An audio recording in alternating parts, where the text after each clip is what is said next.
इसमें दिसंबर 29 2024 में इसके ऊपर एफआईआर हुई है ये केस में। उसमें 3 अक्यूज थे, एक संजय दावड़ा था, दूसरा संतना दावड़ा था और उनके बेटे मनन दावड़ा था। तो उसके खिलाफ जो भी हमको चार्जशीट करना था मार्च में आखिर तारीख तक, जो मार्च मंथ एंडिंग तक, महीने तक जो करना था हमने कर लिया है। इन तीनों के ऊपर चार्जशीट कर लिया है, बट अभी भी इन्वेस्टिगेशन चालू है, तपास चालू है। और इसमें बाकी जो डायरेक्टर्स हैं उनको ऐड करने के लिए भी अभी हम तपास कर ही देंगे। आज पहले जो चार्जशीट हुई है उसमें 2 लोगों को हम ऑलरेडी अरेस्ट करके, संजय दावड़ा एंड मनन दावड़ा को अरेस्ट कर दिया है। जनवरी में अरेस्ट करके उसको कोर्ट में प्रोड्यूस भी किया है, वो जुडिशियल कस्टडी में है लोग। उसमें से ये 2 जो है सपना दावड़ा, उनकी अरेस्ट आज हुई है। तो उसके साथ साथ दूसरा फाउंडिंग डायरेक्टर था जहाँ पे ये शुरू हुई है, मनडी शुरू हुई है कोऑपरेटिव सोसाइटी, मुंजाजी करके, मुंजाजी वेजाजी वडोदरा, उनका भी अरेस्ट आज हुई है। उसका क्या रोल था मुंजाजी का? मुंजाजी और सपना का? सपना, संजय, मुंजाजी, तीनों का रोल ऐसा था, they are all founding directors. पहले से जब मनडी शुरू हुई है तब से इनकी रोल एक्टिव था, वो शुरू करने में भी वही शामिल था। बाकी जो डायरेक्टर्स हैं उनकी रोल अभी भी तपास में हमको आने की बाकी है। पहले से ही लास्ट तक तो यही लोग थे। मैनेजमेंट जो हुई है सोसाइटी में, पैसे की आने देना जो भी है, वो लोन्स देना है, डिपॉजिट्स लेना है, किसको देना है, किसको लेना है, वो सब चीज़ इसमें इनकी रोल मैक्सिमम है पहले से ही। तो इसीलिए अभी के लिए हम इतने लोगों को, 3 लोगों को अरेस्ट किया है। बाकी जो डायरेक्टर्स हैं उनकी रोल अभी तपास में हमको ओपन करना बाकी है, खुलना बाकी। कितना मैडम, अमाउंट है अभी? ये अमाउंट जो फ्रॉड हुआ है वो कितना है, और अभी तक जो कार्रवाई हुई है उनमें क्या मालूम हुआ है, किस तरह से ये लोग ऑपरेट करते थे? अभी तक 7 to 8 करोड़ की जो डिपॉजिट्स हुई है उसके बारे में हमारे पास स्टेटमेंट्स आए हैं।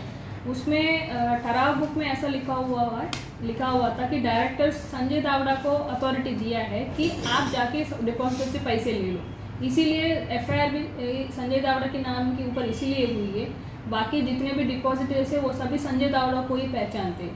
पीछे जो डायरेक्टर्स है, डायरेक्टर्स इनको अथॉरिटी दिया है आप जाके कलेक्ट करके आ जाना। इसीलिए अभी तक डिपॉजिटर्स जो स्टेटमेंट हमको दिया है, इसमें हमने इतना इन्वेस्ट किया है, हमको वापस नहीं आया है, वो जो भी स्टेटमेंट्स हमने लिखवाया था डिपॉजिटर्स के साथ, रोकन दास के, वो स्टेटमेंट में संजय का नाम इसलिए आया है और बाकी का डायरेक्टर्स का नाम और अभी तक आया ही नहीं।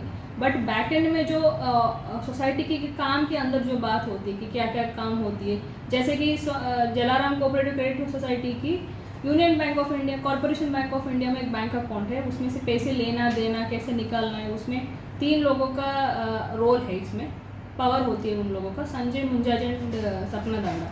इन तीनों का चेक्स साइन करके वो निकाल रहे हैं।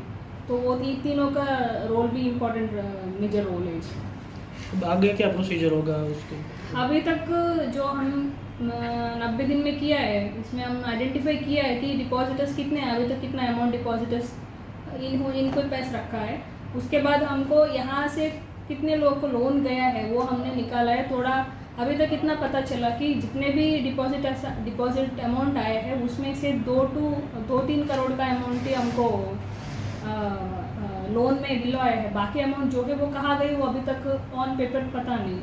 तो पुलिस डिपार्टमेंट में से हम एक ऑडिटर को हायर कर रहे हैं, CID क्राइम गांधीनगर को लिख के, वहाँ से एक ऑडिटर की अपॉइंटमेंट होगी।